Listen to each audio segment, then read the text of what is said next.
Oh, you can't. I need to turn on my microphone. There we go. Morning, folks. Not morning. Good afternoon. It's a great Saturday afternoon. We are returning with New Pub Talk. I'm back with a very good friend. That is Brian Niemeier. He's an author. He's an editor. I think those are the main two things. He's also a theologian, or he has a degree in theology at least. So plenty for us to discuss. I don't know what we're going to talk about today. Probably books, probably publishing, probably our Lord Jesus Christ. I don't know. So we're just going to see where it goes. Hope you guys are having a great day. And let's go ahead and hop into it. I'm going to link one of Brian's books real quick. This is one we've talked about before on the show. It is Don't Give Money to People Who Hate You. It's a very important message about, let's say, cooperation with evil. And really why you shouldn't, and also the main benefit being to yourself. Right? The main reason you shouldn't give money to people who hate you is because it's good for you to not do that. Would you agree with that, Brian? Couldn't have said it better myself. Thanks, David. So you check that one out. I have a bunch of books actually that are going live pretty soon here, I guess. So there's our Don't Give Money to People Who Hate You book. Let me pull this little guy up here. So I have a couple of books. I'm going to link two of them. One of them is Alshafalva. That is a fantasy book. It's coming out next month. And for people who've been following my blog or just being on the YouTube channel, a collection of my what I would call literary fiction shorts and aphorisms called Afterglow Generation Y. You can read some of them right now as part of a book that myself, Brian, and J.D. Cowan are in. The J.D. Cowan edited and put it together. It's called Generation Y, The New Lost Generation. And you can get that book for free. It has essays from me, from Brian, and from J.D., as well as some short stories and things like that. Oh, yeah, and a Kindle Vela that I'll be updating twice a week until that story finishes. It's like vampires versus angels, sort of. There's a little more to it than that, but I guess that's the main thrust here. So how are you doing today, Brian? Well, phenomenal. It's great to be here back with you and your wonderful audience. Boy, it's been a minute, hasn't it? Yeah, we've had a lot happen. We had the whole COVID thing and an election, sort of. And I moved. So I left California, finally, after being in California for, I guess that last stint was about 9 years. So I lived in California for a long time before. Then I lived in Nevada for a while. Then moved back to California. And then my wife and I decided that we really, long term, it was not going to be a place where we could, just continue to live the way we wanted to live and raise our kids the way we wanted to raise them. So we moved out here to Texas. I am north of Houston now. So that's where I am. Not in Florida, which is apparently about to get a big hurricane. So if you're in Florida, I hope you're doing okay. So yeah, we've had a lot happen. I even missed your last. I think I missed your last Kickstarter or whatever for your newest mecha book. Of course, the thumbnail was I put a big mech on the thumbnail because write the mecha fiction. So how did that go? It went horrific. It took the brunt for my third heist funded ever, which during an economic downturn, unlike the last two, no Trump bucks or Biden bucks, kind of an economic doldrums. We still cleared $8,000. So also for the Combat Frame Exceed fans in the audience right now, work has begun on Combat Frame Z Strike Exceed, third and final book in the series. Sweet. So now I'm looking to ramp up production on that. Now you do a little bit different format with some of these books too, where each book really is a much more self-contained book than what a lot of people get with a series these days. Is that correct? Well, I haven't read many series that are contemporary, to be honest, and that might be one reason why is I prefer my approach to it. Like, I know it's what sells, but I'm not a big fan of the just stack them high, let them fly, churn out one a month that ends on your cliffhanger, and Yeah. it's just this episodic, and you don't get a complete story. I try to give a complete story in every volume. Yeah, it's the soap opera, right? There's a temptation to always make everything a soap opera because the people who made soap operas really knew what they were doing as far as getting people to tune in day after day, getting them to show up and try to resolve some ongoing unresolved story conflict. And so a lot of people turn that into a series. I'd say the contemporary format for a series is to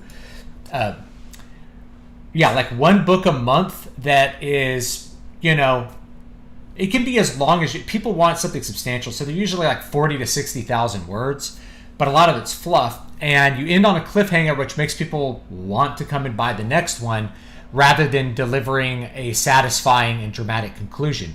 Like Shakespeare would not write a play that ended on a cliffhanger so that people would come back the next month for the next play. People would not tolerate that, and it's kind of weird that it's such a thing now. But I guess it is. I'm not a fan of that. The third Eternal Dream book, the larger fantasy books I do, that'll be coming at the end of the year, and those are all individual stories. So Water of Awakening has some characters in common with Needle Ash, but they're really different protagonists, different conflicts, different stories, really different places in the world, and that'll be the case for this third book as well, which I think I'm going to call King Leper, which should be an interesting tale. Oh yeah, here's intriguing. here's a great cover here. Combat Z Exceed. Combat from Z Exceed. Z Strike. Z Strike Exceed. Yeah. Awesome. Great cover art too. I love these dramatic fighting robots. So I always love that. Imagery. That was something that really got me into. I used to really love like mecha anime and mecha fiction back when I was a teenager. Like BattleTech was the thing that I really liked to play and like to read. The BattleTech universe, and of course it kind of as a thing, it kind of collapsed around 2000 because of just corporate stuff, right? Like when a corporation manages an IP, when it stumbles, like it can just disappear for a while. Yeah, a lot of stuff collapsed around then. That's Which true.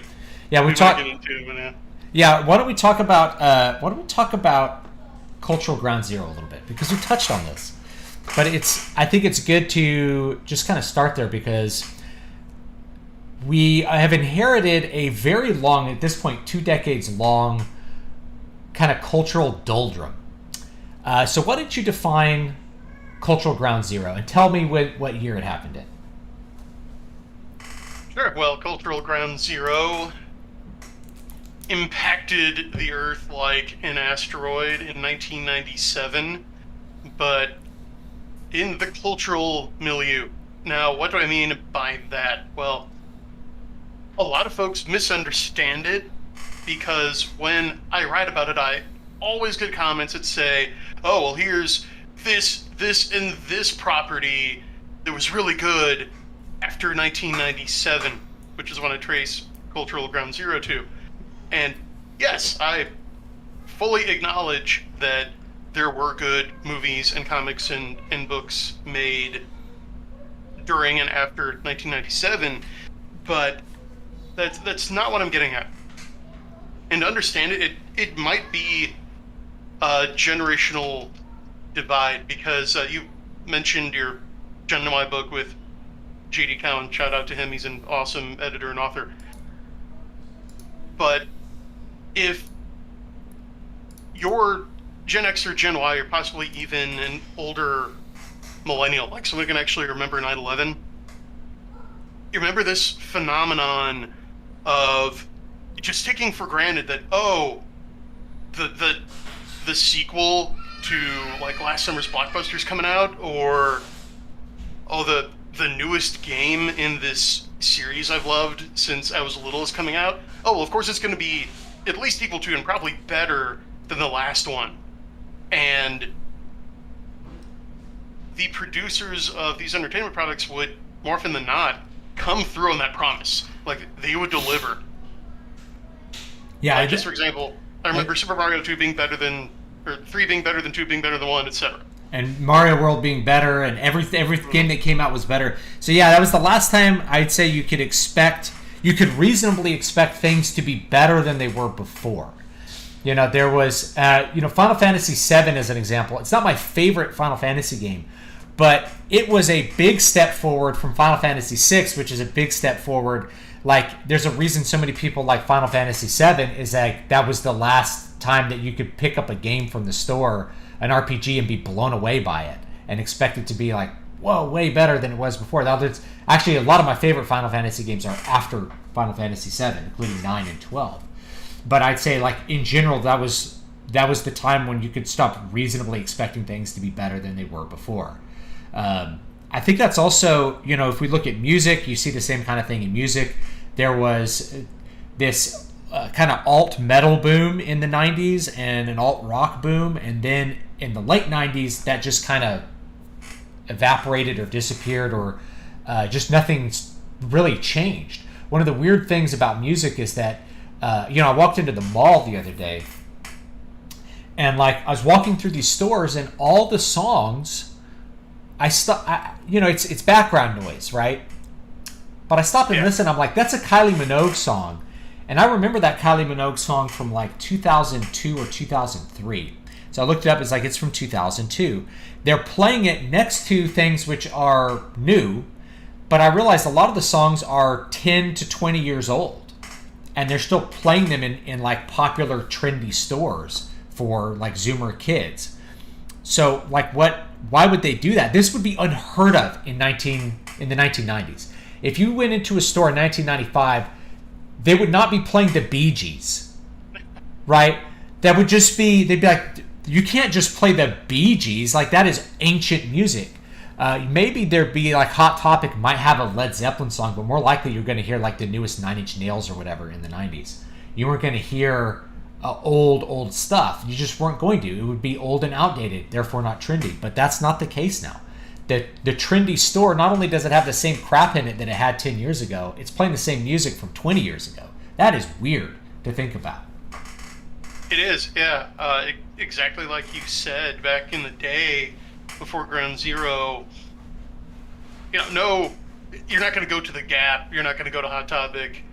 You're not even going to go Sears and hear them piping in what we wouldn't have called it that, but old music, boomer music, except for Zeppelin or the Beatles, right? Yeah, maybe the perennial evergreens. Yeah, you'd be hearing the latest stuff, but I got to tell you, I remember working at a dry cleaner back right around that era, around 2002, and they had this top 40 radio station that would just recycle the same hour's worth of songs.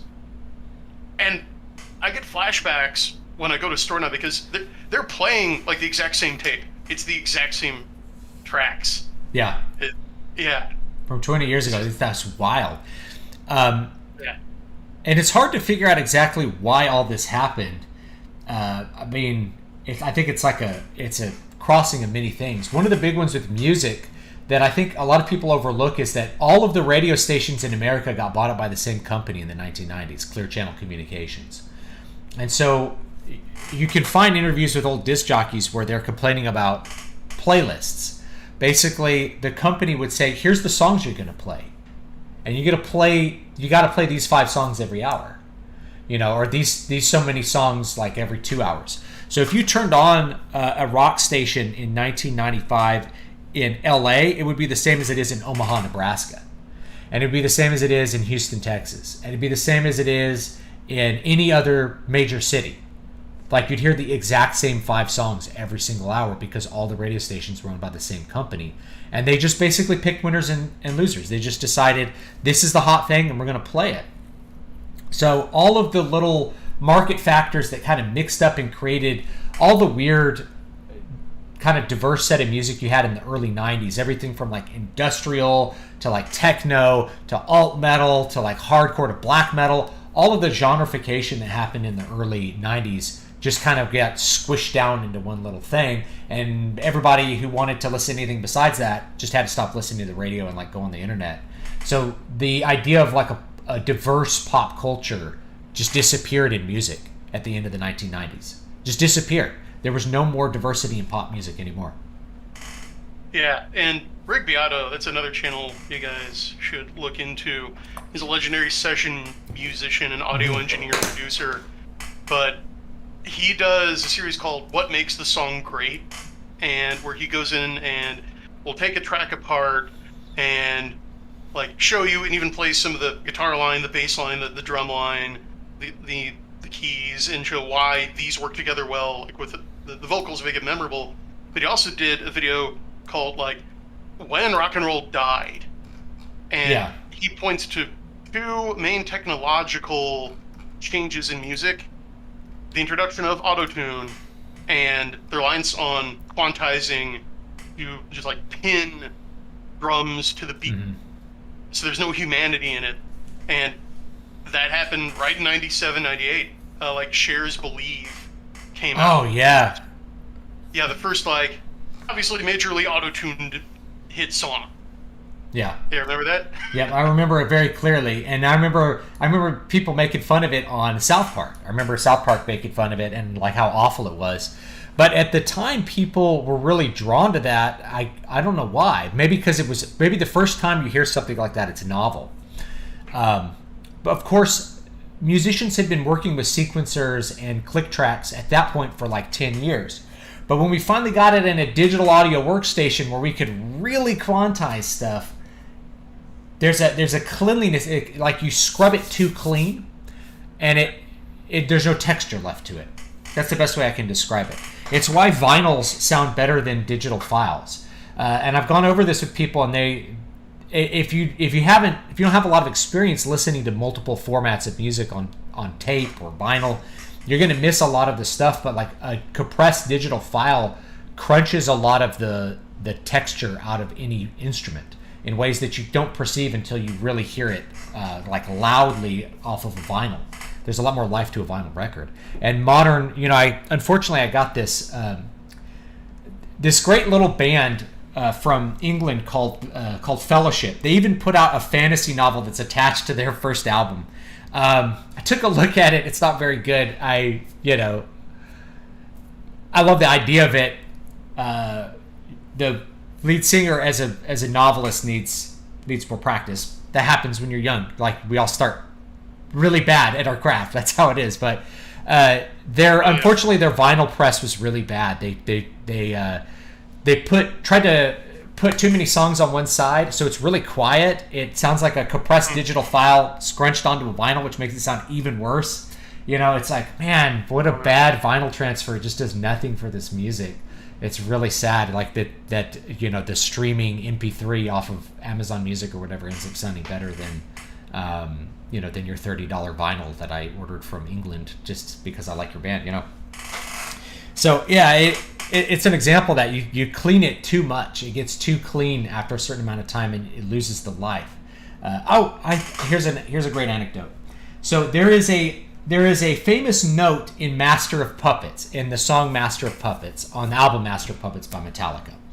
And that note is a mistake. And it's a mistake that got left on the track because it sounded really cool. So during the guitar solo for Master of Puppets, there's a part where Kirk Hammett, doing a bend, accidentally pulls the string off the fretboard. And it creates this bizarre pinch harmonic with one of the upper frets, or like I think it actually hits the front pickup and makes this bizarre sound. And you can hear this screaming high note, and he just kind of played with it and let it make this noise. And it was a mistake, and they tried recording more solos for it, but they could never duplicate that or get it to sound as cool as that first solo. So even though there's actually several mistakes in the solo, even there's mistakes in the solo, that one weird note that popped out made the entire solo memorable, and it was a complete mistake. It's not something that you could get through like careful digital manipulation of the sound. You just had to do a take and leave the mistakes on the tape because that was the only way to get the cool part. We've lost that. And Rick Beato does talk about that. Yeah, I think you and I while back kind of created blog posts where we were kind of riffing off each other, and I remember you did a list and you ranked every Metallica album. Yeah. And yeah, I might have mentioned that then, but yeah, so I then went and ranked every U2 album because Pop, their 1997 like weird unfinished departure from their normal sound was another marker I used for Ground Zero. But Bullet of the Blue Sky on like their most famous album, The Joshua Tree, has a bass line that is just out of tune with the rest of the song, and they left it that way. I think Rick Beato's video was like, the perfect is the enemy of the good. And this applies to so many things in life. And I have a friend who's an author, and we talk about like editing. You can edit a book too much. And we're not talking about like mistakes, right? But I mean, rewriting and editing the book too much to where you lose sight of what the original feeling of the story was. So I've had friends who have edited their books basically into a gray mush based on too many feedback suggestions, and then the book ends up feeling boring because it doesn't have any of the flavor to the original prose and the original character dialogue that made the book more interesting, even if some of that dialogue was a little cringy or some of the dialogue was inefficient. You can, by the same token, homogenize a book or direct it so closely to your market that it's just boring. You can create things that are boring. In the industry, that's called losing the author's voice. Yes. When that happens. Yeah, that's a great way of putting it. So yeah, I've had friends who've done that. And they're like, man, I just don't feel good about this anymore. And I first actually encountered this doing screenplays. It was like working with producers with screenplays. Is like we'd rewrite a screenplay a bunch of times until it didn't resemble our original vision at all. And then we're like, I don't really want to keep working on this. This isn't the movie that I wrote. It's nothing like what I wrote. It's because you're trying to conform a really big idea with lots of creative branches into like a little bush. You're trying to trim it into a little topiary, and it just doesn't come out with any flavor on the other side. It's like trying to turn like an ethnic dish into McDonald's. Do you know what I mean? It's like, yeah, this orange chicken is good. How can we make it a Big Mac? It's like, we can't. Yeah, I'm going to use like the same 8 ingredients that we have in all restaurants for all our food and put a Chinese spin on it. Yeah. Like turning a bonsai tree into a topiary. Yeah. That reminds me, like, look up the Japanese McDonald's menu sometime. I see this, I'm like, why don't we have this here? This food looks really good. And someone answered, they're like, well, Japanese people are foodies. Like, they don't tolerate bad food. So that's why McDonald's is really good in Japan, is like, because people can walk next door and for less money get something better. So, yeah, of course they have like an amazing teriyaki burger with like a fried egg on top made of Wagyu beef. It's like, why don't McDonald's here have that? It's like, because people here will eat crap. That's why. And Japanese people and a won't. Black squid ink dyed bun. Yeah, it's like such a cool thing, I think about that. I think about that sometimes. It's like, well, yeah, you get homogenous crap in America, whether it's art or anything else, because people will buy it. And that's the other thing about not giving money to people who hate you, right? People will continue buying garbage year after year because they just don't, I guess they don't have enough self-respect to say no to it, They just can't really think outside of that predetermined path. Like, yeah, I'm going to go see the new Marvel movie. Why? You haven't liked a Marvel movie in 5 years. Why are you going to see another one? Yeah, come out like 4 of these a year. You bring up an interesting dichotomy that, yeah, we need to talk about this. I said it in his girlfriend voice, but you've touched on two phenomena that I have noticed swirling around the pop culture scene right now. And one is this idea of just like system piggery, just people, their snouts just stuck in that trough. They can't get them out. Like, you tell them, well, look, these people who made that slop hate you. They want you dead. Here are the screen caps and like quote tweets. And they'll nod along. You're like, okay. So when you fund them, you are funding the demise of you and your children down to the 7th generation. Okay. So stop watching it. Yeah, Okay. there's other and things the to new one watch. comes out and they're right back. Their face is right back in there. Yeah. And it's the same thing with games, man. People want to buy the newest, hottest game. I'm like, you know, there's a lot of games from the past that I still haven't played that I know are going to be that I know are great. You know, you did Final Fantasy Tactics on your channel. So people are like, man, why don't they make games like Final Fantasy Tactics anymore? I'm like, well, you can buy the Game Boy Final Fantasy Tactics, which are good, and you can play Tactics Ogre. You know, you don't have to go and play the newest game which you're not interested in. You're not going to have any less fun playing an older game, really, right? You're going to have more fun, in my experience. Yeah.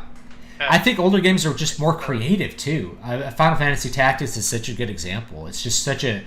Story-wise, it's way more creative than a lot of newer games. Everything else, especially American stuff, comes out like homogenized goop. It's really hard to get people... They're like, man, I haven't liked a game. I made a video on this, like, my decreasing interest in video games. And people are like, yeah, it's not you, man. The games are not as good as they were. They just aren't. They aren't made to the same gameplay standards or stories, any standards. The only standard, I guess, that's better is graphics, but that's just like a tiny element of what makes a game fun is the graphical presentation.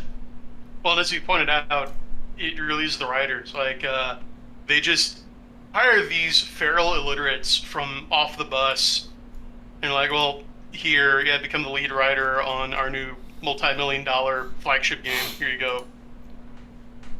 Yeah, that's it. And they hire. It's kind of like I mean, the publishing industry is like this. There's a kind of nepotism. Oh, I know somebody. Like, you get a job because you know somebody, and it doesn't matter how good they are. Like, Amazon has this new show that's about some circular objects, and of course the writing is terrible, and it's the worst part of the show. And they spent the least amount of money writing because it's really like a welfare program for people with like creative writing degrees who've done nothing in their lives. It's not. Yeah. They don't really care about it being good, or they'd hire a bunch of established. They'd hire someone like you could have hired R.A. Salvatore, who's done video games and stuff. He did all of the Driss novels. He's written a bunch of fantasy novels in other people's universes. You could have hired him, and be like, run the writing for the show, and all of a sudden it would have been good. But they don't want to hire people who've proven themselves. They want to hire people who fit the diversity bill and who went to graduate school with so-and-so. And then the result is bad. Then you hire a bunch of people who, and that goes down the line. It used to be just the writing is bad. Now you get other things that are bad, like the costumes are bad, the choreography's bad. Like, the whole production ends up getting worse and worse because you apply that same standard not just to the writers, the cheapest part of production, but to everything else as well. Yeah, and thank you for segueing into the second aspect of the phenomena I've noticed, which is people who still think it's about the money. Now, it's not, but these two ideas are not contradictory, because as David said at the beginning, not paying people who hate you is about you. It's about your self-respect and dignity and your refusal to cooperate with evil. And really, the fact that they don't need or want your money or really care about it is all the more reason not to go along with it, because it's all just a humiliation ritual. Yeah, it's about dunking on you. It's like, why would they make Conan a fat black woman in the new Conan to dunk on you, to show that they could take something which you like and make it bad. It's to dunk on you. That's all it's about. I missed a super chat from Raul Nyanzi. He says, add ideological requirements and it gets even worse. Right? So it's not just a diversity requirement, ideological requirements. You have, not only do you need to be black, you also have to agree with me. That's always like the wildest thing is when white liberals encounter a person who's not white, who doesn't share the liberal mindset. They're like, what is this fantastical creature? It's like, I don't know. Do you not talk to real people? It's like, why are Mexicans suddenly conservative? It's like, I'm from Central California. All the Mexicans were conservative. They're all Catholics. Well, according to recent polls, they're not That's kind of a meme, but Yeah. we can get into politics later. I mean, they're more conservative as a whole, more traditional than your dissociated, atomized bug man, right? Yeah. Who's never gone outside. But yeah, it just goes to show that there's not just an ideological litmus test. Okay, we are not dealing with ideologues. We're dealing with a fanatical cult. It is Yeah. religious. Yeah, it's not just about the idea; it's about the practice of a religion. That's really important. And I mentioned this like offhand a couple years ago, and people are like, "No, it's not religion. It's all about money." I'm like, if it's about money, then they would stop doing things that lose money. That was like 5 years ago, 7 years ago. When did Force Awakens come out? Force Awakens actually made money, but you know, JD Count and Chet points out Ghostbusters 2016, and they keep oh yeah, using yeah, the same field formula. Yeah. yeah. They've done it for like 7-8 years now, and they haven't stopped doing it. And it's like, how are they still in business? It's like it's because number one, it's not about the money. Number two, they basically have a secure line of debt. They can take out an infinite amount of debt. Sorry, in order to keep operating forever. And maybe, the chickens will eventually come home to roost, maybe, but by that point, I don't know. It's kind of like the Phantom Menace people are like, we need to take Star Wars back. I'm like, you just need to stop caring about Star Wars. There's a bunch of movies and books you like. You can go back and watch those and read those again. Spend your time reading and watching something else. Yeah, and it's not just in entertainment either. I mean, for example, the American automakers. So every major company that makes like a retro reimagined muscle car has announced they're discontinuing them this year or next year to focus on electrics. Yeah, even though people don't really want the electric. I mean, they don't. I wouldn't say people don't want electric cars. You have to look at the electric cars that people want. Like the electric cars that people buy are Teslas. So why are they buying Teslas? Well, they buy Teslas because they're a good product that produces most of the qualities of a traditional automobile, and other people think they're cool. So, the Chevy Volt doesn't sell a whole lot compared to a Tesla. Why do people like the Tesla? It's more expensive. It's a luxury car. They're selling you a brand and a brand identity. It's not really about the environment when you buy a Tesla. It's about the fact that you're buying what you think is a good car. You buy a Tesla for the same reason you buy a Mercedes. So other people will like it. Yeah, I saw an article that said like, Dodge is discontinuing the Charger and Challenger, but polls say that car customers still want them even though they're not green. Like, muscle car buyers don't care if they're like used coffee filter brown on your scale. Okay, that's not the point. But these people can't see past their own noses. They just live in these epistemic closure bubbles where no one voted for Nixon. And one of the interesting things I think about with I'm going to show you guys my little background here, because I think I do this sometimes. I just like ripple the water. Oh my God. I'm silly. Anyway, one of the things that I think about with this, we're in a time where people can't buy a new car. So if you make it so that the only cars people can buy are electric cars, you've achieved a certain goal, haven't you? And so manufacturers are going to fall in line with the state and ensure that you don't have the option to really buy the car you want to buy from them. You have to buy what you can get if you need a new car, which is going to be some sort of electric or plug-in hybrid. Now, I say that I have a plug-in hybrid Hyundai. I actually own one, and it's a pretty good car. But it does have a gasoline engine in it in case I'd like to, drive it somewhere that's more than an hour away. Right, Hyundais have the best warranty in the business, so can't fault you on that decision. I've had one problem, which was the trunk latch broke, and it was a $20 part I got off Amazon and popped it in, and then I got a letter that had been recalled and I could go get a factory one for free. I was like, I'm not gonna worry about it. But that was the only problem I've had on that car so far, and it's been really good. But now, and I'm really glad I didn't sell it before I moved, because now you can't get it. Like, you can't get. I drove by there's a big Toyota dealership. I'm glad land's cheap, because they'd be selling the dealership's land, but The lot's empty. The only thing you can get are used cars. Yeah. So yeah, it's a Even back, great opportunity to make good. people buy electric cars. Yeah, it is, which is just going to crash and burn because the logistics just don't work. So they've accomplished a third goal with that, which is really restricting the serf's mobility. Yeah. Like, you want to just pick up and drive from California to Houston? Sorry, your battery isn't going to be able to hold a charge long enough. And if you need to pull over and recharge, well, guess what? How long does it take to gas up a gasoline-powered engine? Yeah. Gas station. 5 minutes, you know?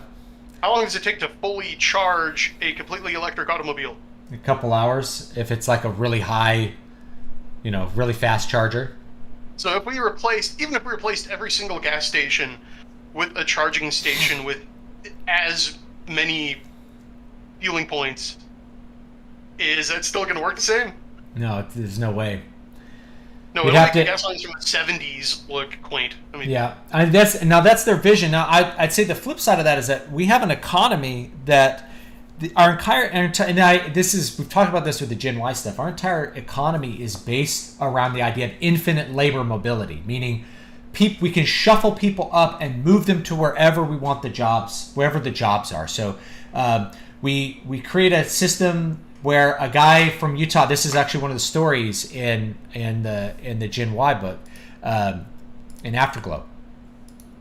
So one of the guys is from Utah, and he's a great student. So what happens? He goes to a great college in Massachusetts, and then he has to get a job in the aerospace industry in Seattle and then LA. So he has to move thousands of miles to have a job with his specialized subset of knowledge. That entire economy is based on the idea that everybody can move. All labor can move. We need more farm labor in Central California. Well, we can have Mexicans move in to do the farm labor. We have a farm labor shortage. We don't pay more wages. We just bring in poorer people. Oh, we need aeronautical engineers. Well, we're not going to train anybody local. We'll just have a whole system that selects for people that do that, and then just make them move away from everything that makes them in order to work for Rolls-Royce or McDonnell Douglas or any of these aerospace companies, right? So that's a thing that our economy is based on. That doesn't really jive very well with the idea that like you can't actually take a trip. I think what they want is for people to have no roots, but also not be able to live in the suburbs. I think that's what the needle they're trying to thread there. Yeah, they want to rule over a population of dependent depth grovelers chained to the land. Like they really want neo-feudalism. Yeah, and this is something I said on Twitter about cyberpunk, right? So I watched a couple episodes of this show, Cyberpunk Edge Runners, and Cyberpunk Edge Runners is basically 8 Man After, if you're an anime fan, meets Live in the Pod and Eat Bugs, a story I wrote, right? Like it's hyper dystopia of 8 Man After. So 8 Man After is not too dystopian. This one's like hyper dystopian.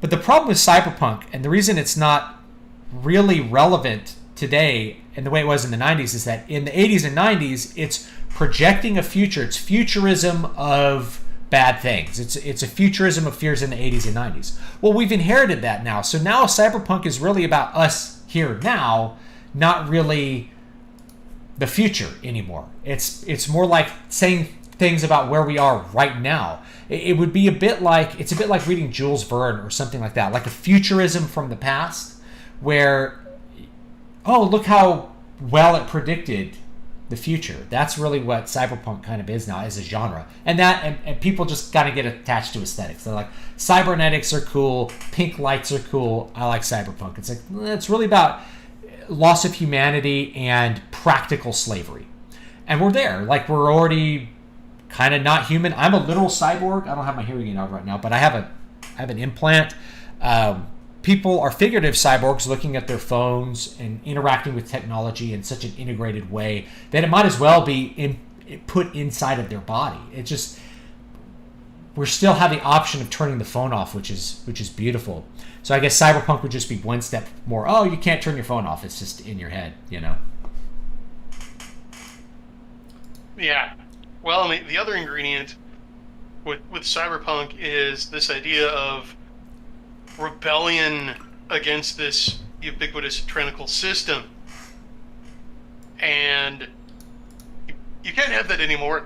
That's what makes the output of the mainstream nepotism driven publishers so lacking in self-awareness. Is they'll do these cyberpunk games in comics in which it's as if the last few years never happened, and all these mega corporations who happen to be like narrative-wearing Reaganomics are in charge, right? It's like this idea from the 80s. Yeah, in the 80s and 90s dystopia, like, oh, we're gonna have these 80s guys are in charge. It's like, no, it's actually the opposite. It's the weirdos that ended up in charge by leveraging their power over technology.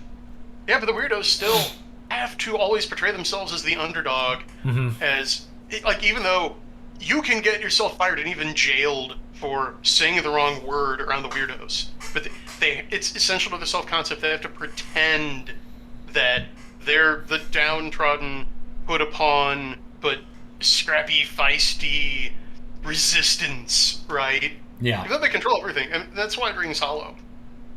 Yeah, and that's the thing. Now, this show is actually a pretty well done show as far as the writing. It uses a lot of classic writing techniques. It's visually very interesting.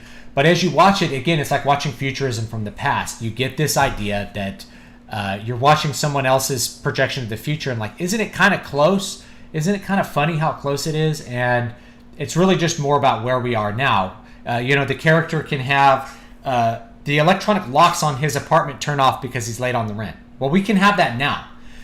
The washing machine turns off because it's connected to the internet because they didn't make a payment on it. Well, we can have that now. Like, all of these things are completely possible now. Your thermostat can get turned off by the power company now, right? All of the things that exist in the show exist now. It just doesn't look like a dirty, filthy city where everything's dark and there's pink lasers shooting everywhere. So some people, their life probably is pink lasers because they put all the Christmas lights in their office and whatever. But it's a nice, bright, sunny day. But a mega corporation could seize my bank account, which is something that happens in the cyberpunk game, right? Like, Bank of America could just take your money and you'd be kind of SOL. That's where we are now. And it's happened to people. They've had their bank accounts get closed because of something they said on the internet. Yeah, people we can't mention have to go shopping for like a new local mom and pop bank every month because word gets around. And yeah, that's the other aspect of this phenomenon is the clear collusion, right? Like every big social company deciding to ban Alex Jones at the exact same time. Yeah. They did it with several people. They did it with Stefan Molyneux. He was kicked off every platform within 24 hours. And he's significantly less controversial than Alex Jones. So yeah, and you have collusions for that. You get banned from all the payment processors like PayPal. You get the mailing list. MailChimp closes your account so you can't email all the people who want to get emails from you. Things like that. It's nobody who's on the left even blinks an eye that that's exactly what was predicted in the 90s. They still have this imagination that there's these defense contractor companies that are going to end up ruling the world. It's like, nah, it's actually the internet companies who wield. But now the defense contractor companies are very powerful because they're very mated with the state, but it's a different relationship between them and you versus Google and you, right? Like McDonnell Douglas or any of these companies that work closely with the state are not caring about oppressing you and taking away your washing machine. That's Google. That's Apple. That's going to take away your ability to use your washing machine because it's connected to the internet. Or like go up to your fridge and your fridge is locked because you were late on your student loan payment. That's the real cyberpunk dystopia. And I think the show actually nails it because it's like, this is us here. It's just dirtier. But I think it's going to go over the head of a lot of people who don't really stop and think about it. They don't really stop and think about any of the things we're talking about. They just kind of continue on. Yeah, That's the problem. No one stops and thinks about much of anything. Yeah, Possibly because the conclusions are too horrifying, but... Yeah. Sergeant Slim Jim says Huxley got it right and Brave New World is the future. Brave New World is right now. I think something like 40% of women under age 40 are on antidepressants. You know? I see these statistics for people who are on SSRIs, which are very powerful chemicals that can have major impacts on people, including like sexual dysfunction. And I bring up sexual dysfunction not because of some kind of lurid interest in it. That's how the human race continues, is through sexual function. So things which impact our ability to have normal sexual relationships are a big deal, and SSRIs are that. It's like, of course young people are having less sex. They're on antidepressants. You know?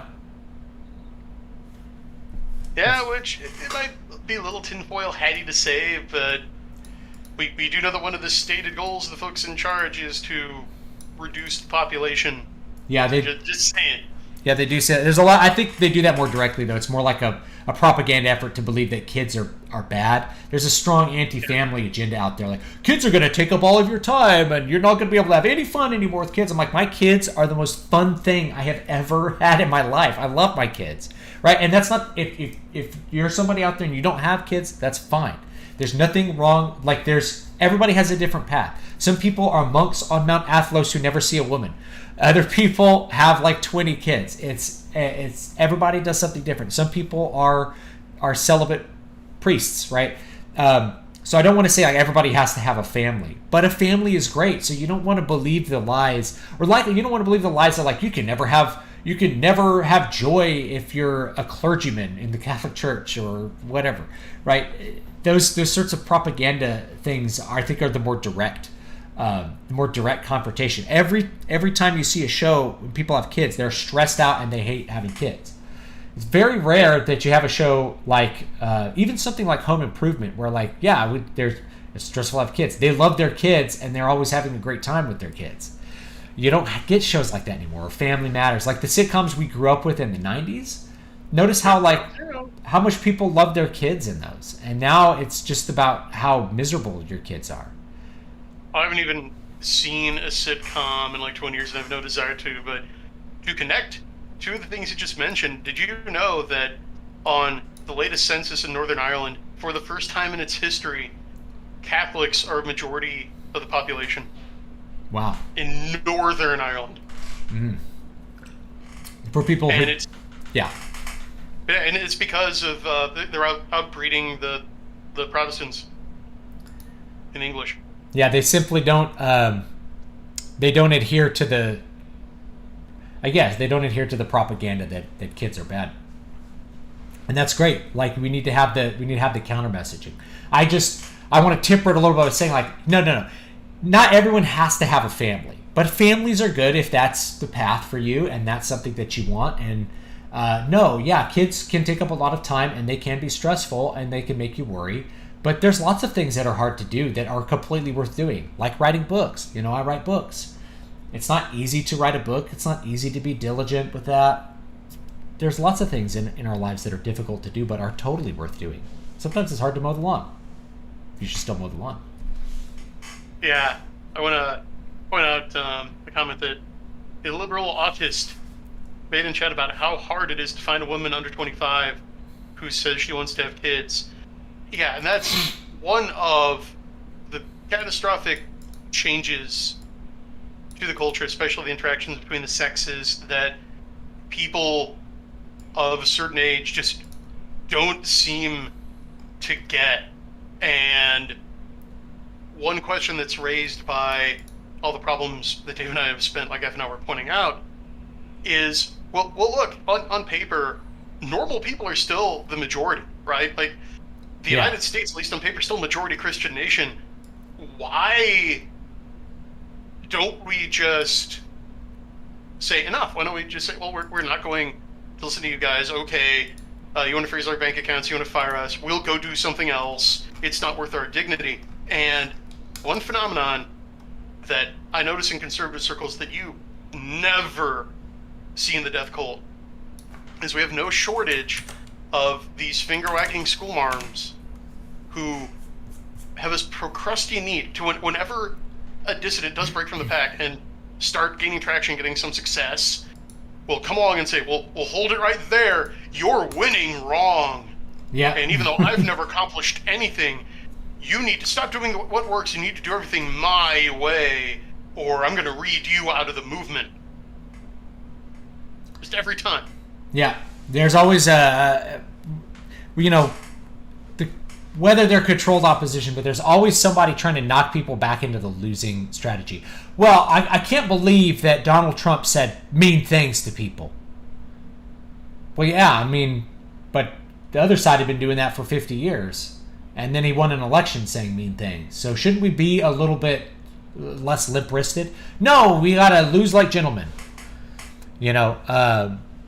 You hear things like that, like when it's kind of like you're fighting a war, and you have to think about it in a strategic way.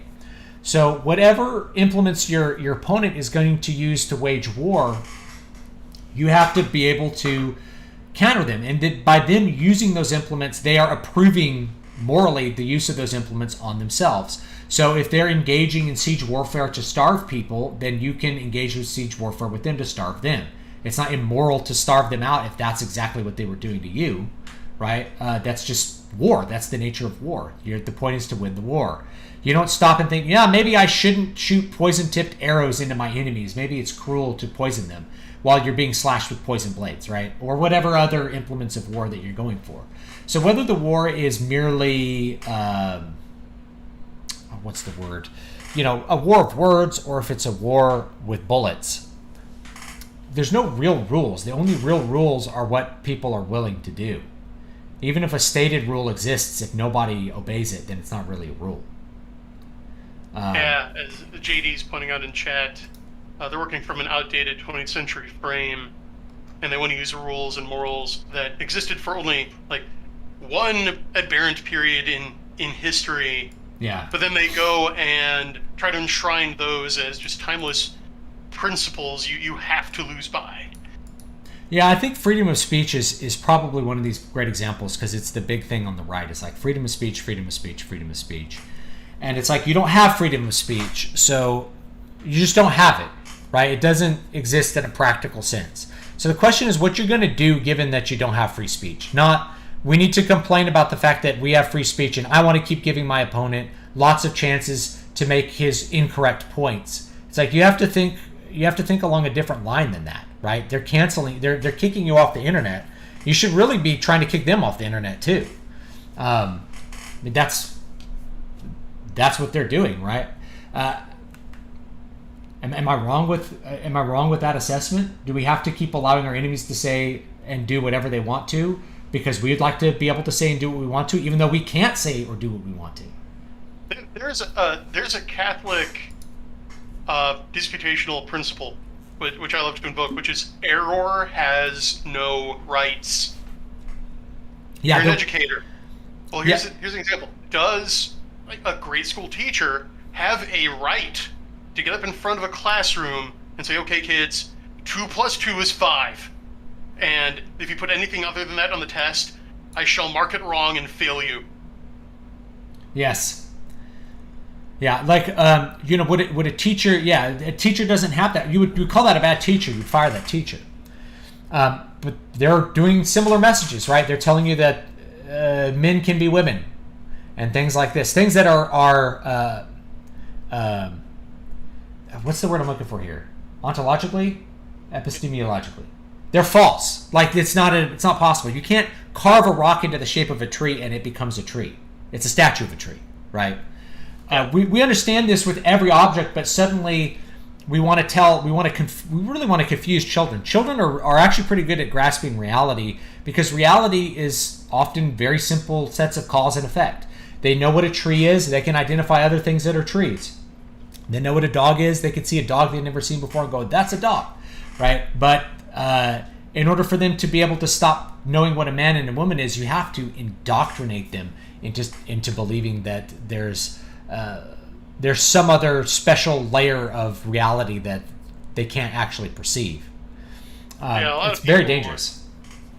Yeah, a lot of people are still, it is, And that's the argument the other side makes, right? Because a lot of folks are still dizzy from how quickly the death cult whipsawed from being free speech and free expression, and like who are you to judge, right, back in the 90s? Yeah. And being relativist to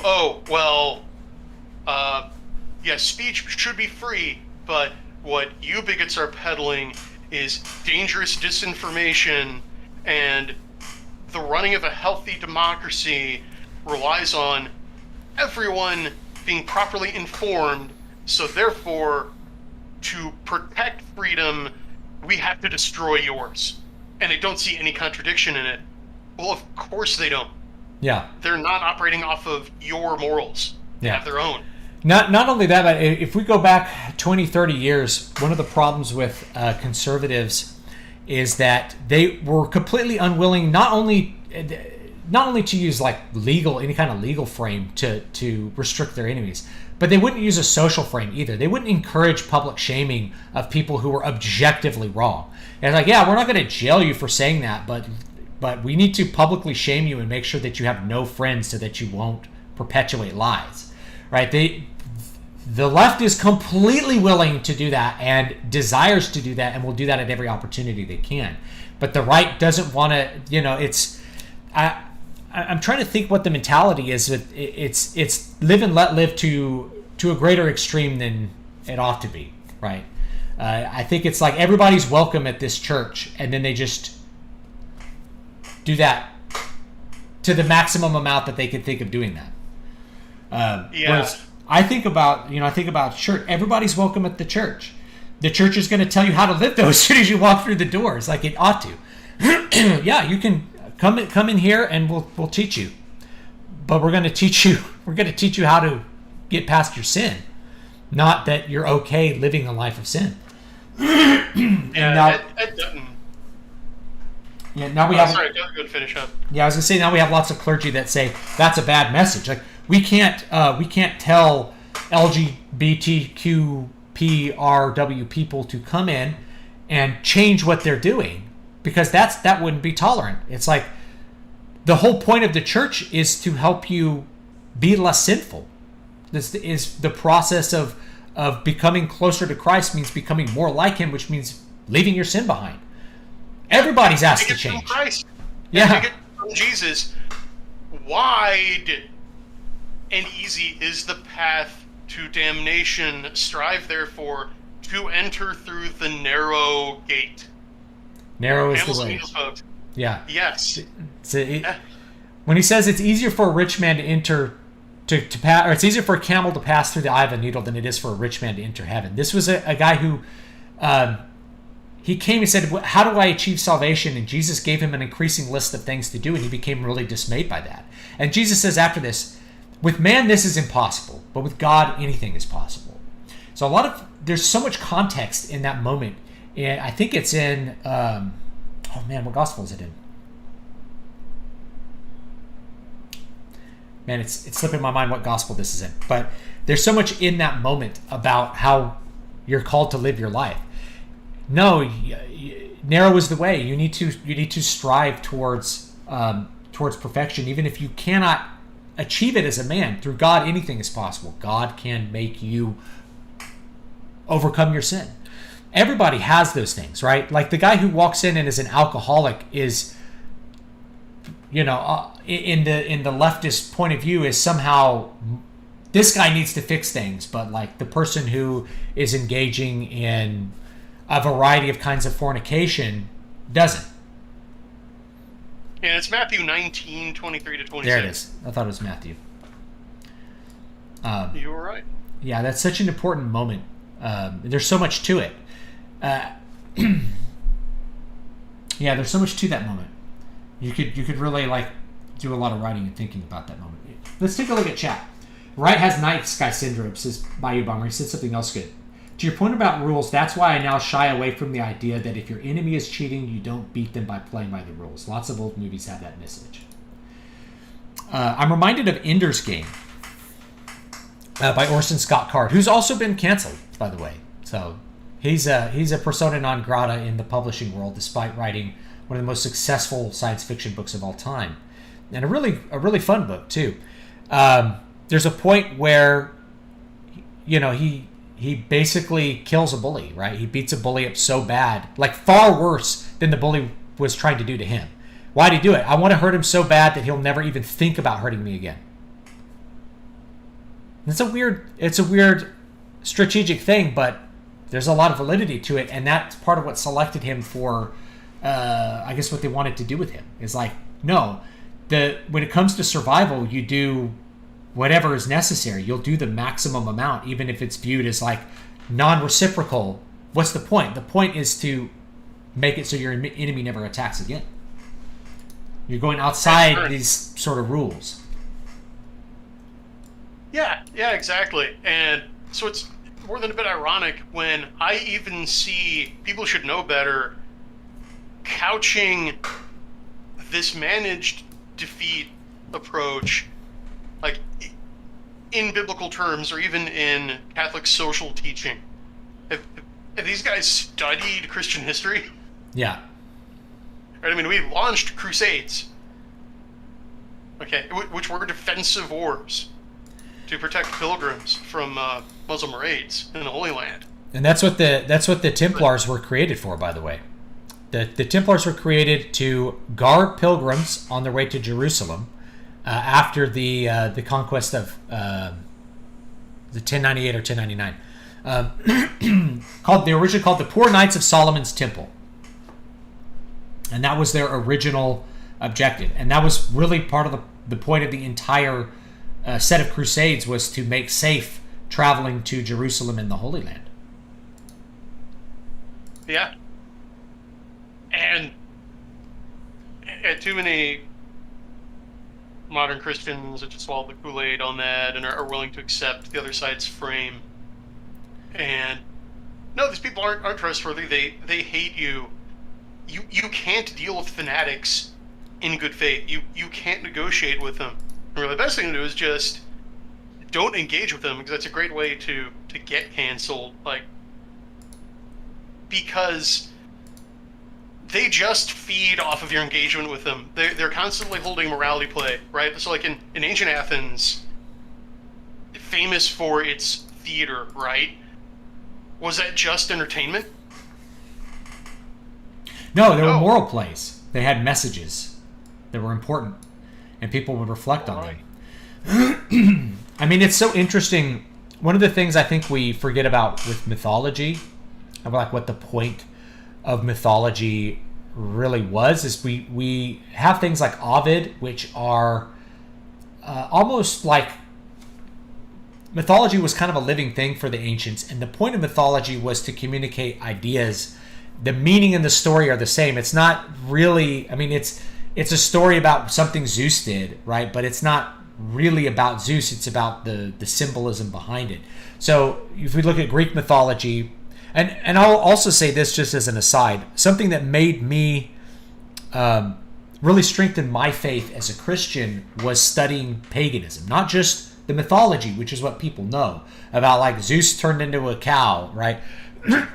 But actually studying the practice, the pagan practices. Once you know those, boy, Christianity is such a different beast. But there was meaning behind what those things were. Yeah, the earth and the heavens sprang into existence. They had sex and produced offspring. Like, everything is about the production of offspring, one generation to the next.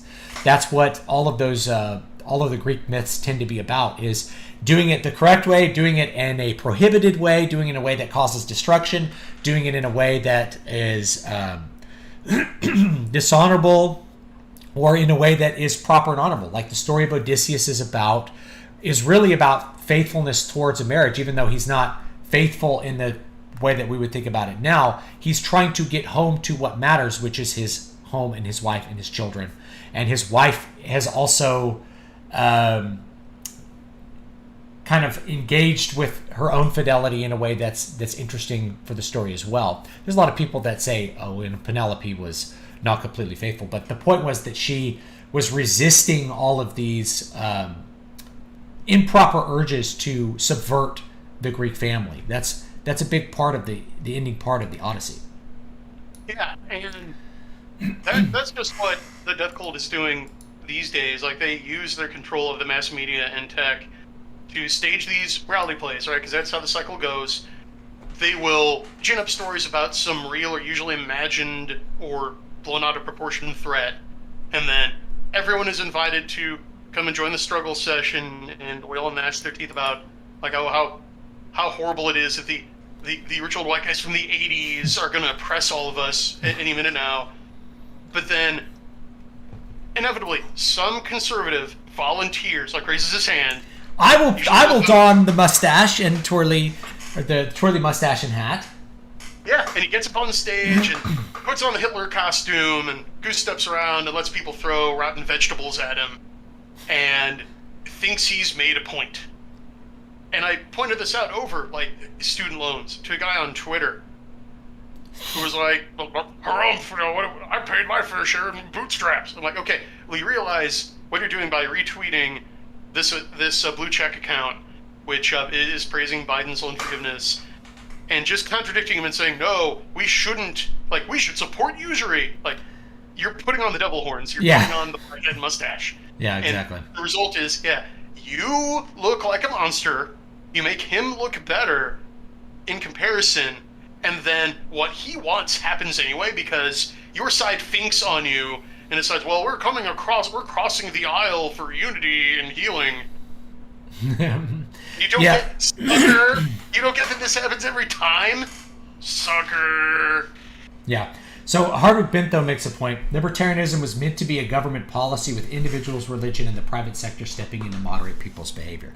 So I believe that that's correct, and that's why I think that's why I think libertarianism as a big ideal really only made sense when there was a really strong central culture and maybe common religious attitude that could bind people's behavior and keep people more or less in the same cultural stream. Once that went away, now we have a divergence of people to where we really have two societies existing in the same space, and one of them at least wants to destroy the other.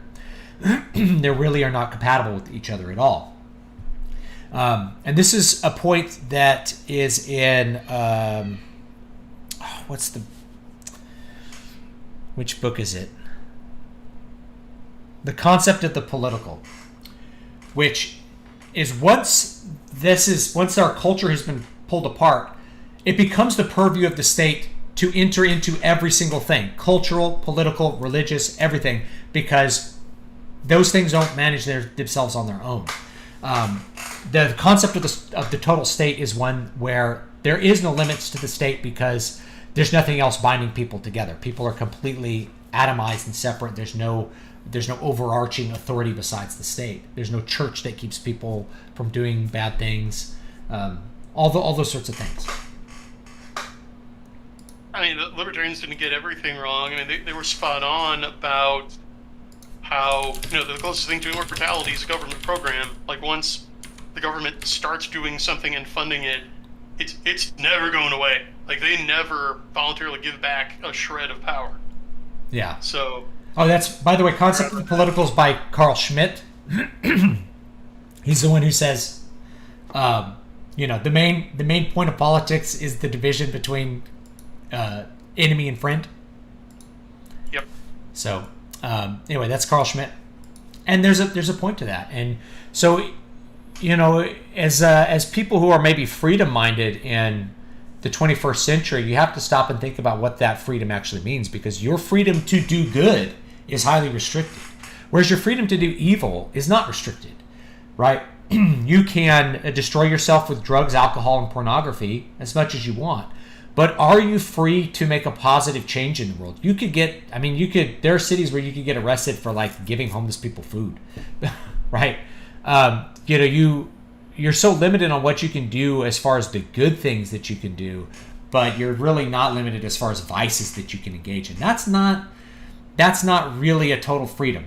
If you're going to have one, you have to have the other. Otherwise, you're really not dealing with freedom. If you don't have the freedom to do the good, then you're not really free. You are enslaved. In fact, you're oppressed. Because freedom is the ability to act according to one's nature, acting according to things nature is a definition of the good. Yeah. So that's the... yeah, I think that's a good point. Another thing Hardwick Bentho says, those who turned into a you can't criticize anyone, you have to live and let live man ideology don't understand the original roots of it. So the idea of freedom is a big tent, right? Like, we're all going to... if we look at religious freedoms, because this is actually a controversial part of some of the statements of Vatican II for people who are either Catholic or interested in knowing more about like Catholic history, is the idea of religious freedom, right? Like, historically, religious freedom hasn't been some kind of tenet of the Catholic Church. Well, why is that? Should people be religiously free? Well, if you're coming from a modern American liberal perspective where you've always had that makes sense. But if people are free to have the wrong religion, then they're basically free to go to hell. Like, you're allowing them to hurt themselves. So there's a flip side to that argument. Why do we have religious freedom in the United States? It's because right from the get-go, we have a significant plurality of religions. Nowadays, by need, we have a big tent called Christian that includes Protestants, Catholics, Orthodox, even Mormons, like everyone under the sun who's like, we're about Christ, you're in this big tent. And that's really necessary for political purposes and for cultural purposes. But that's not what our country started with. Our country started with a plurality, like these people are Anglican and these people are maybe a different version of Anglican. These people are Anabaptists. And all of those were very hostile to each other and very different from each other. So you kind of have to have the federal government be somewhat neutral in religion. Now, there were official state religions, like Pennsylvania had a state religion. You have to be somewhat neutral about religion because you don't want to have a replication of what happened in Central Europe during, after the Radical Reformation. So people who don't know a lot about Reformation history, there's several different kinds of Reformation. There's Reformation, what's called the Magisterial Reformation, which was really Martin Luther and his contemporaries. You have the Reform movement, which is going to be Calvinists and people associated with him. Then you have the Radical Reformation, which is going to be Anabaptists. And there was significant fighting with radical reformers. The first wave of radical reformers were all pacifists, but then there was a second wave that believed in like the military overthrow of the government based on their religious beliefs. So if you don't want to replicate that, you kind of have to make the government like a neutral space for religion and allow people to have their religious communities. But at that time, you also had people that lived in a community where everyone was the same religion. So on the local level, you were religiously unified, but on the national level, you really couldn't be. There were too many different kinds already in play. It would have been probably impossible when the United States was formed to say, we're going to have an official religion and it's going to be... Could it be Anglicanism? It can't be because the King of England is in charge of the Anglican Church. So we have to just kind of say, do whatever you want. Yeah, that's the key. Because Dignitatis Humanae, which is the Vatican II document on religious freedom, catches a lot of flack, mainly from people who don't understand the context. Because a lot of people say presents a rupture in church teaching where, before it, you have extra ecclesiam nullus salus. Outside the church, there's no salvation. And the ideal is for the world to be Catholic. And now we're talking about this modernist liberal idea of religious liberty. If you read the document and how it defines religious freedom and the purpose of it, that's it. Because remember, the whole reason for Vatican II was for the church to have a dialogue with the modern world, meaning the church had acknowledged that the Western world, at least, had embraced modernism. You had this triumph of modernism after the two great industrial wars of the 20th century. So when you look at Dignitatis Humanae's definition and sort of teleology of religious freedom, it's basically to secure the church's rights against potentially hostile modernist governments. Yeah, because they would of course ban your ability to go to the correct church. It's to make sure Catholics can still go to mass and receive the sacraments under hostile, liberal regimes. That's what the document is. It's the church reasserting her ancient rights to exist. Yeah. And especially after the history of the 20th century, that's really important. We've had massive. It's interesting. This, like, what a duality. There's massive repression of the church in communist and socialist countries, and it produces an interesting effect because the Orthodox Church in Russia was highly repressed during the communist years, and then has had this like big explosion and resurgence because that opposition kind of hardens people. It makes people get more serious about their faith. And so as the veil of communism is lifted, you have this explosion of more interest in the Orthodox Church. We have the other celebrating movement in Poland. Yeah, same idea. And you have things like you have the growth of the church in China. You have the growth of church in Japan, of all places, where Japan had outlawed Christianity for hundreds of years, and now it's like the fastest growing thing there.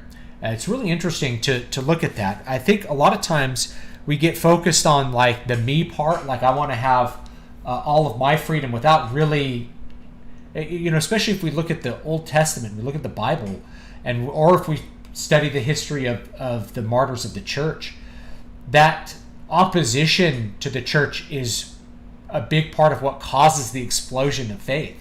It seems counterintuitive until you realize that that's the pattern. It's that worship of God is forgotten or restricted, and then it explodes out of that repression.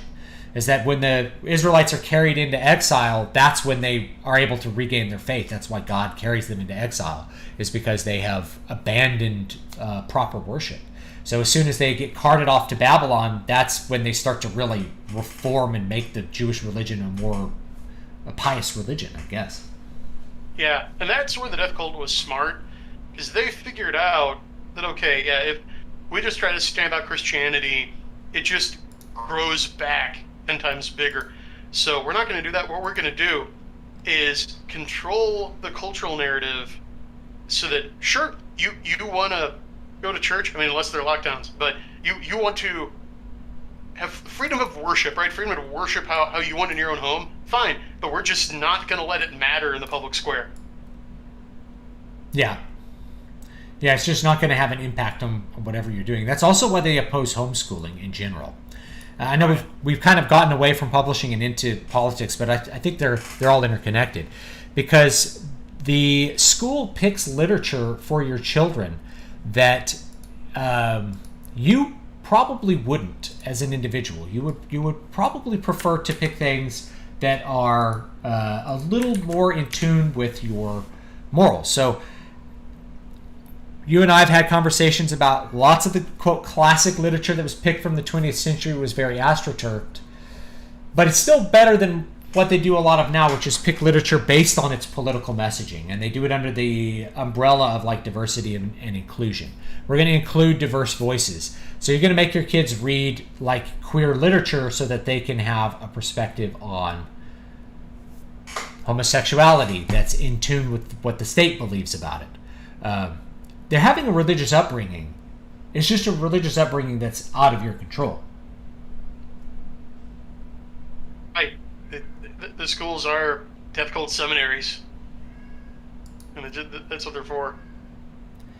And a lot of people lose track of this. They're like, or actually, this is a great transition into talking about publishing. Banned books.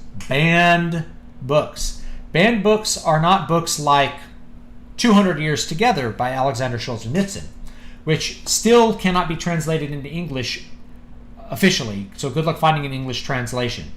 This is the guy who wrote the Gulag Archipelago. What is 200 Years Together? Well, it's about the origins of communism and that kind of thought in Russia, and it doesn't shy away from pointing out the ethnicity of the perpetrators in Russia, who killed many Russians and happened to be ethnically Jewish.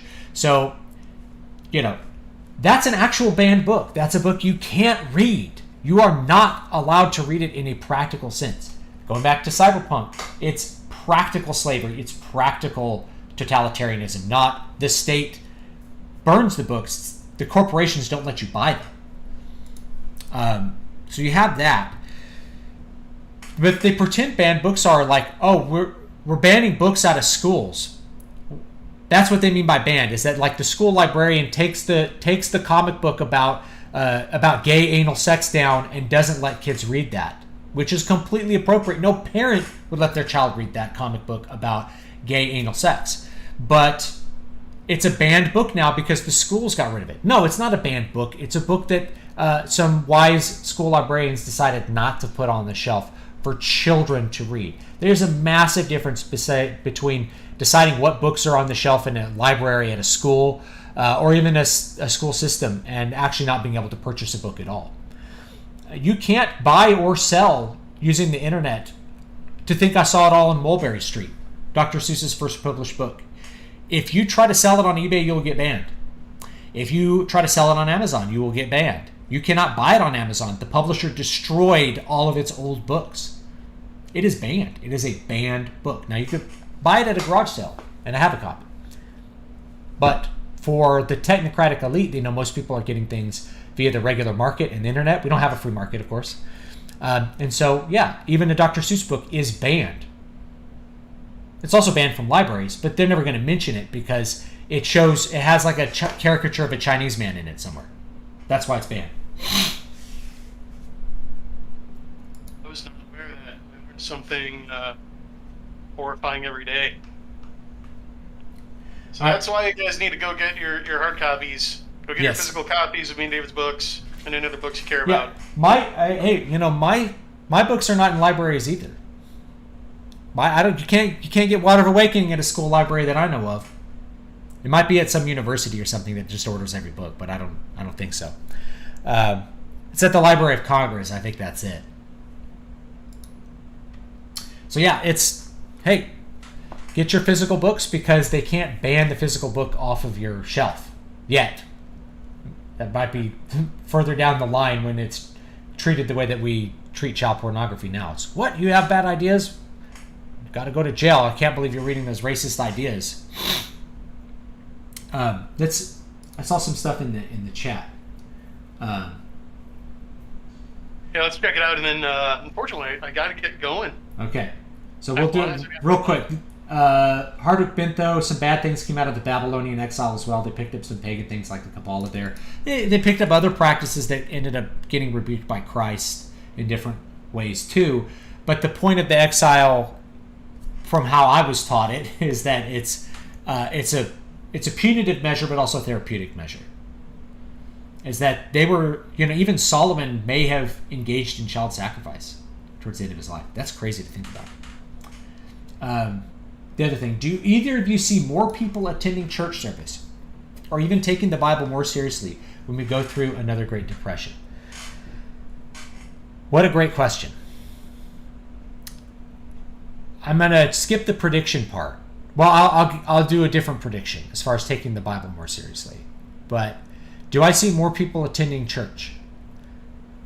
From the clergy that I've talked to here in Houston, church services are growing big time. And they're growing in a different area than what you would think if you were down in the Houston area. Houston, this is where we have, I think Lakewood Church. Mega churches are here, like these mega Protestant churches with super high production qualities. The growth is actually in the small Catholic and Orthodox parishes. The traditional, and to some extent Lutheran, like traditional churches, that's what people are seeking out. Not only that, but it is packed with young people.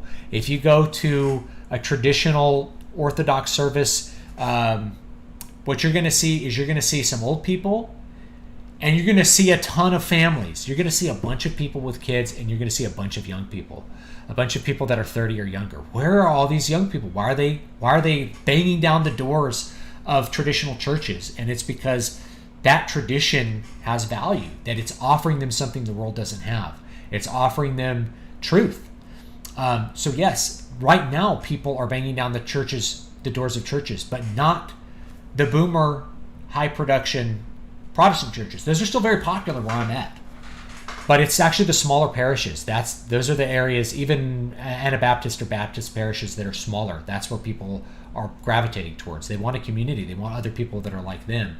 They want to be serious. They want to be religious. They don't want to just come in and hear some contemporary Christian music and maybe feel good about a prosperity theology message for half an hour and then go home. Like, they want to live a tradition. They want to live something. The tradition is something that is lived. That's where I see the growth. Will people be more into the Bible in the Depression? Well, you can go two paths. You can go the path that the modern society sets up for us, which is to fall further into despair and to correct that with drugs and with other distractions, bread and circuses. So consume more product and consume more antidepressants. Take a cocktail of drugs that will regulate your emotional well-being to make you not feel bad about who you are and what you've done and all those sorts of things. Or people are going to become more religious because religion offers a true way to ascend out of that feeling, a way to overcome the problems of the world, a way to better yourself. So that's my prediction with that comment. I think that's a really, really good question. That's my I do see religion growing, but I also see people dying from deaths of despair more too. Yeah, I'll co-sign that. Both in my diocese and also my spheres online, like account in the live chat here. I've lost track of how often I get emails, I get private messages online from people who say that they're converting and like being in our circles helped them come around. And like J.D. Collins said, it's like the internet atheists, which were just a cultural force in like the mid-aughts, right? Yeah, like They're 10, 15 years ago. Yeah, they're disappeared. Yeah. That's weird to think about. I hadn't thought about that.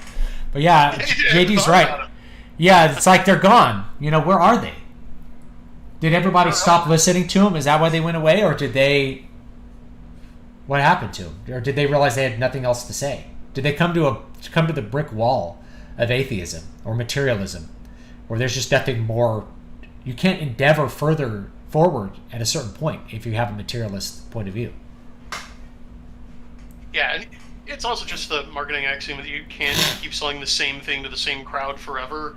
Yeah. And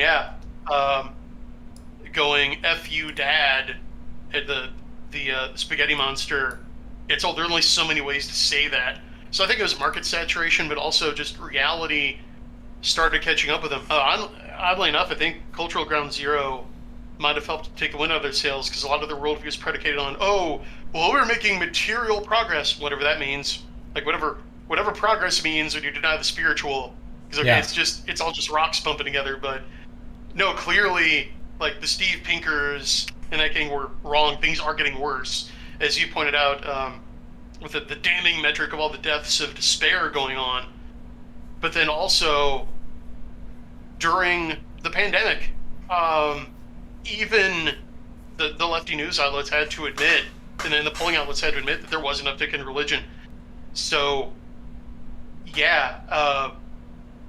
when you have detachment, right? So it's not about misery or pain or people going, I'm in despair, so I'm going to turn to religion is just another drug to numb me, right? That's not really what happens. What happens is we are not made for material end. Otherwise, people would be perfectly satisfied consuming just one product, right? Or eating the same thing every day. Or we're not rabbits. Pickup artists wouldn't seek constant variety in their partners. No, nothing material satisfies us, right? But we have this pseudo post-scarcity society where there's just some new idea, some new gadget, some new product every day. Well, when that faucet dries up, when the well dries, people are just going to be left alone with their own thoughts and realize there's nothing there. And then they're going to come face to face with the pain and consequences of hedonism. Yeah. And that's religion, where they realize, I need something higher. I need something else. Yeah. Or they die, like you point out. Yeah, I'm going to address just two more before we go, guys. So one is the problem with Latin Mass people is that they flee parishes that could be made more traditional by their presence. Well, Brian has said this before. Seeking a base church is backward thinking. You don't go to church because you want the church to reflect how you feel. And you don't go to church to make it more based necessarily, but because it offers you something, because it makes you better. The point is not to find a church that conforms to you, but to conform yourself to Christ, which requires a lot of humility. There's a lot of church shopping that people do. They look for a base church. And there's a point here. You go to the church because it has a transformative effect on you, because it brings you closer to Christ, not because you're trying to find something which fits your pre-existing feelings about things. Because you're going to get challenged. A lot of your feelings are going to get challenged if you're on a serious religious journey. Yeah, you find a church with true doctrine. That's really it. It's simple as. And the rest flows from there. Yes, and the other one is a writing question. Brian Niemeier, how do you balance wanting to have a slower paced start to your story with the idea that you need to get the action started ASAP? How the hell would you do that?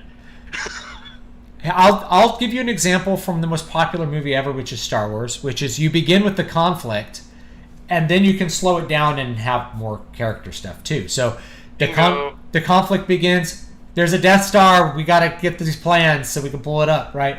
And then what do we have at the beginning of Star Wars? After this explosion, we have a long, slow sequence of Luke existing on a desert planet that's devoid of life, and it just has robots, right? It's a complete contrast, and I think it works. So you can do that in a book too, and I've seen lots of books that do it. You start with the conflict, then you can have a little slower pace character development kind of stuff. But I always will start with the conflict, in my opinion. Brian?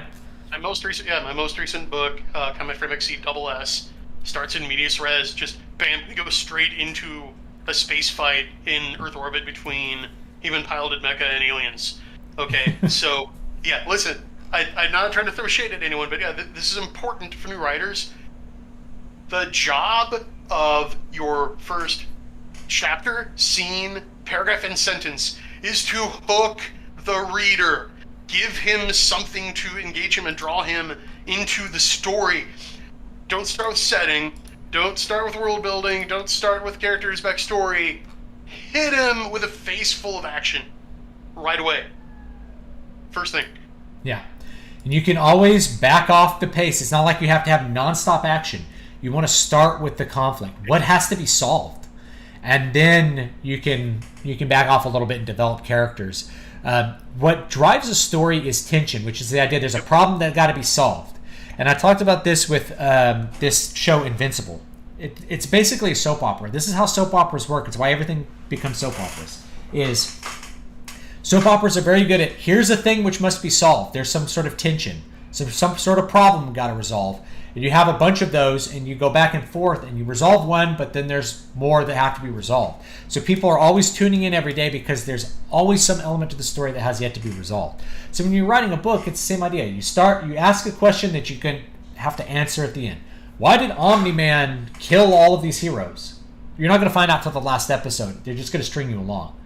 And once you're aware of the trick, it's not impressive or interesting, but it is effective if you know what you're doing. So you want to establish the conflict and then hopefully give the reader a resolution of that conflict when it's time to end the book. I guess that circles back around to what we began with. That's how I like to write books, and I think that's how Brian likes to write books too. Let's give the reader a complete story. Yeah, it's that simple. Focus on what your reader wants. Right. Part of being a working artist is balancing your aesthetic, your preferences with what your audience expects and will buy. And if you're going to be pro and make a living at this like I do, you need to weight the second higher. You've got to do it for your readers. Doesn't mean you can't have fun, but you got to know what your audience wants and give it to them. Yep. All right, so why don't we end on that note? Thanks for joining me. That's another New Pub Talk, almost 2 hours. Buy Brian's book, Don't Give Money to People Who Hate You. I'll link it one more time in the chat. Thank you. I have a bunch of stuff coming out, so I'll link that stuff real quick. Alchfalda, that's it's a fantasy story. It's more mythic than a lot of my other stuff, and it is a tragedy. That's why I kind of waited to put it out. It's very different from what I've done before, but I think you guys will like it. if you enjoy kind of highly dramatic classic tragedy in the story.